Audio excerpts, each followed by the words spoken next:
को बहुत बहुत स्वागत है। मैं आज यहाँ पर प्रेम वर्मा और एफसीआई का कंसल्टेटिव कमेटी के सदस्य हूँ। मेरा पीरियड पिछले महीने तक था और अपने कार्यकाल में जो हमने एफसीआई झारखंड में भ्रष्टाचार देखा है उसको आज मैं आप लोगों के साथ साझा करना चाहता हूँ। तो ठीक है। हमने कई भ्रष्टाचार देखा एफसीआई में, फूड कॉरपोरेशन ऑफ इंडिया, और उसका बराबर कंप्लेन केंद्र सरकार को, राज्य सरकार को करते रहे, विरोध किए, लेकिन कोई फायदा नहीं। अंत में आज मैं मजबूर होकर आप लोगों के साथ अपनी भ्रष्टाचार की कहानी आपके सामने उजागर करना चाहता हूँ।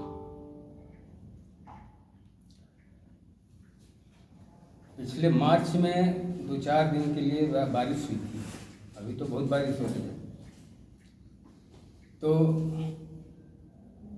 पता चला कि जो रेल हेड होता है जहाँ से बैगन आती है अनाज का, वो रेलवे के किनारे खुला में पड़ा हुआ हजारों मैट्रिक टन भींकर बर्बाद हो गया। Hatia rail head, Chaibasa rail head, Dumka rail head, ये सब मेरे सामने की बात है कि ये सब जगह पर रेलवे के किनारे रखा हुआ हजारों बोरी भींग करके बर्बाद हो गया। और वही बर्बाद अनाज, चावल, गेहूँ गरीबों के बीच बंटने के लिए जाएगा। ये कितना दुखद बात है। जानबूझकर या लापरवाही से अनाजों को बर्बाद किया जाता है और फिर उसको गरीबों में दिया जाता है। हटिया चूँकि हमसे नज़दीक है, वहाँ पर हम पहुँचे, जानकारी मिलते के साथ वहाँ जब पहुँचे तो हमारे साथ हमारे मित्र शंकर विश्वकर्मा जी भी थे। वहाँ पर देख करके एकदम मतलब ये हो गया कि किस तरह से सारा बोरी भींग करके पानी में बर्बाद हो गया। जो चावल था वो एकदम भात की तरह बन गया था। उसका वीडियो रिकॉर्डिंग भी शंकर जी किए। जब वहाँ हम लोग पहुँचे तो देखे कि आनन फानन में किसी तरह से जल्दी हटाया जा रहा है। कोई वहाँ सुनने वाला नहीं था।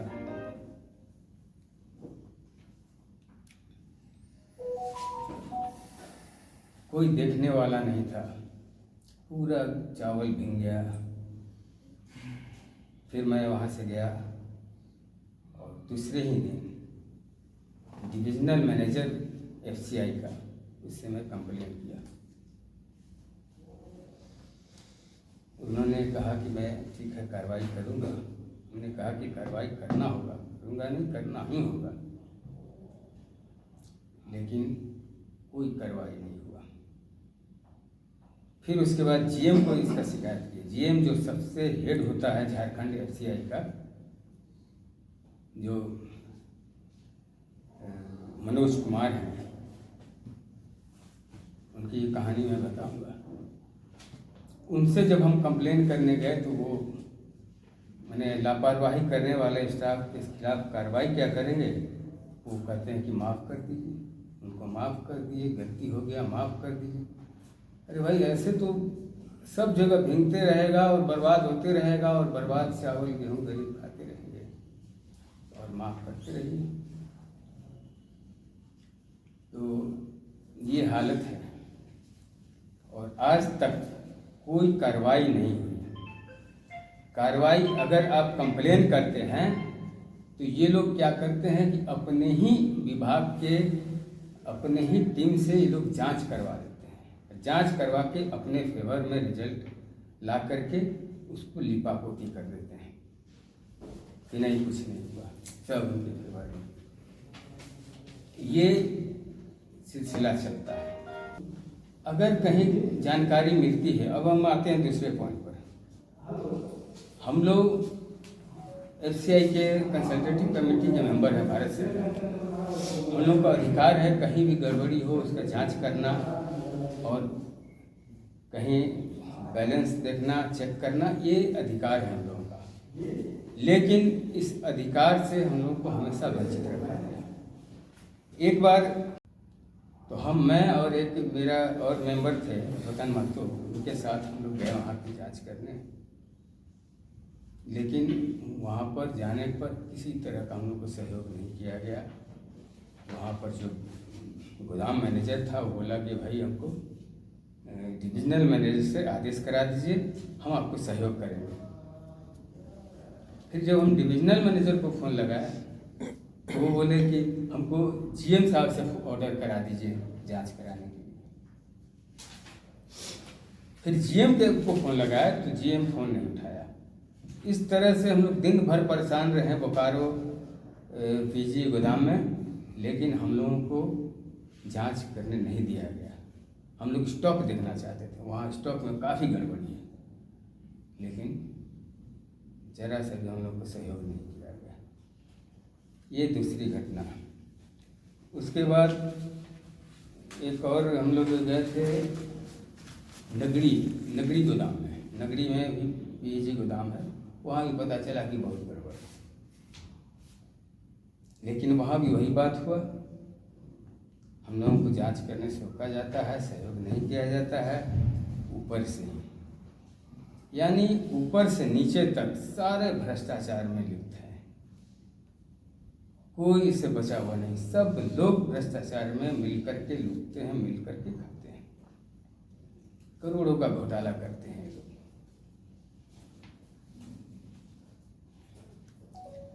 अब आते हैं तीसरा पॉइंट पर।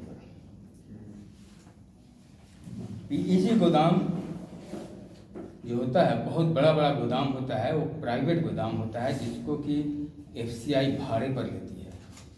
और भाड़ा कितना होता है? 12 लाख, 13 लाख, 14 लाख रुपया। जिसका भाड़ा होना चाहिए 5 लाख, उसका होता है 10 लाख, इसका 10 होना चाहिए, 15 होता है। ये घोटाला चलते रहता है। और गोदामों में भी ये होता है कि अगर आप गोदाम में कोई कारण लगा करके किसी भी गोदाम को खाली करा दिया जाता है, फिर कुछ ही दिन बाद उसी गोदाम को ले लिया जाता है। जो 10 लाख किराया था उसको 15 लाख दे करके ले लिया जाता है। ये आपस का घोटाला है, मिली-जुली गोदाम मालिक और FCI, ये सब मिल करके मोटा रकम किराया देते हैं और उसमें अपना फायदा उठाते हैं। जैसे हजारीबाग का एक गोदाम है PEG गोदाम, यहाँ 8,85,000 किराया था, उसको किसी कारण से रोक दिया गया, खाली करा दिया गया। फिर उसी गोदाम को लिया गया 13,35,000 में। और उसी तरह से चतरा में भी यही था, 3,34,000 का PEG गोदाम भाड़े था, उसका भाड़ा था महीना के साथ महीना। और इसको जो है जब इसका टर्म पूरा हुआ, फिर उसके बाद दूसरे टर्म फिर उसी को दे दिया गया और इस बार उसको 4,44,000 दिया गया। ये सब गड़बड़ घोटाला सारे गोदामों में चलता है और इसमें मिली भगत हमारे पूरा FCI के सारे लोग हैं, सब का मिली भगत होता है। इस तरह से ये गेम चलते रहता है पूरे झारखंड में।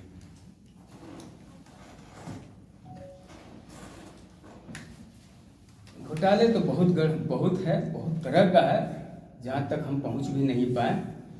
माने करोड़ों रुपए का घोटाला, करोड़ों का अनाज का घोटाला हमेशा चलते रहता है, जहाँ तक पहुँचना मुश्किल है। जो अंदर अंदर चलता है। अब हम आ रहे हैं लास्ट पॉइंट है, ये महाप्रबंधक के बारे में बताना चाह रहे हैं। अभी जो यहाँ पर वर्तमान में महाप्रबंधक हैं, इनको जीएम बोला जाता है, झारखंड का सबसे बड़ा पदाधिकारी है। इनका नाम है मनोज कुमार, और इनका कहानी ये है, ये बहुत बड़ा घोटालाबाज है। एक तो सबसे पहले इन्होंने एक फर्जी जाति प्रमाण पत्र बना करके शेड्यूल कास्ट का जाति प्रमाण पत्र बना, जबकि वे ओबीसी हैं। शेड्यूल कास्ट का जाति प्रमाण पत्र बना करके भारतीय खाद्य निगम में 10/4/97 को प्रबंधक के रूप में सीधी भर्ती हुई, एसटी कोटा से, एससी कोटा से, हाँ, सीधे नौकरी इनको मिला। उसके बाद यही नहीं रुका, फिर इनकी प्रमोशन हुआ महाप्रबंधक के पद पर, फिर उप महाप्रबंधक के पद पर, सहायक महाप्रबंधक के बाद उप महाप्रबंधक के पद पर, और लास्ट में आज महाप्रबंधक के पद पर हैं।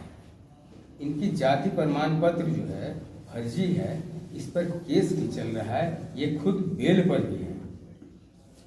बेल पर होते हुए ये आज भी महाप्रबंधक पद पर कार्यरत है। और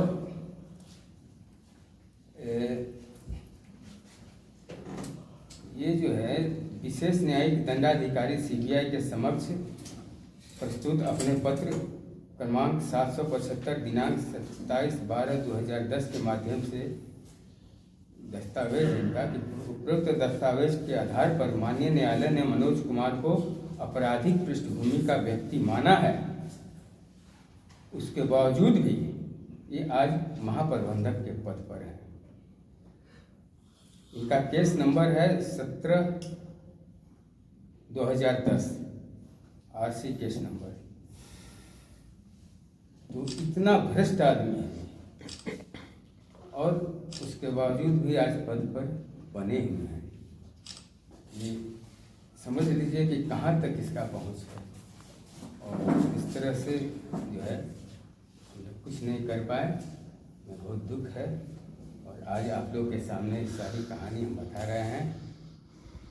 और अंत में हम यही चाहेंगे कि इस अभियुक्त मनोज कुमार को, अभियुक्त है क्योंकि ये बिल पर हैं और माननीय कोर्ट ने इनको अपराधी घोषित कर दिया है, तो इस अभियुक्त के खिलाफ कड़ी कार्रवाई होनी चाहिए।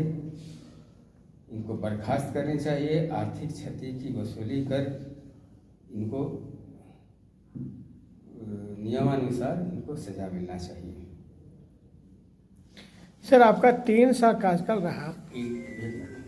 अंत में मैं ये कहना चाहता हूँ, एक आप इस अवसर पर हम आप लोग के सामने शपथ लेता हूँ, अगर इन पर 1 महीने के अंदर कार्रवाई नहीं होती है, अभी भी 1 महीना के अंदर इस पर कार्रवाई नहीं होता है, तो दिल्ली का सीएमडी कार्यालय जो सबसे बड़ा कार्यालय है एफसीआई का, वहाँ पर हम आमरण अनशन पर बैठेंगे। ये मेरा शपथ है आप लोगों के सामने। सर, आपका 3 साल कार्यकाल रहा। 3 साल में कभी मीडिया के बात मतलब मीडिया के साथ में सामने बात नहीं रखा। जब आपका कार्यकाल खत्म हो गया तब मीडिया के सामने बात रख रहे थे। देखिए, मीडिया के सामने तो हम नहीं गए हैं, लेकिन सारे जगह पर हम लिखा पढ़ी किए हैं। उसका हम लोग अभी प्रमाण नहीं है, लेकिन सीएमडी कार्यालय, मंत्री के यहाँ सब जगह हम बराबर लिखा पढ़ी किए हैं। जो जो हमको घटना पता चला है उसका हम लिखा पढ़ी किए हैं, लेकिन कहीं कोई कार्रवाई नहीं होगा। इसलिए आज हम अपने सामने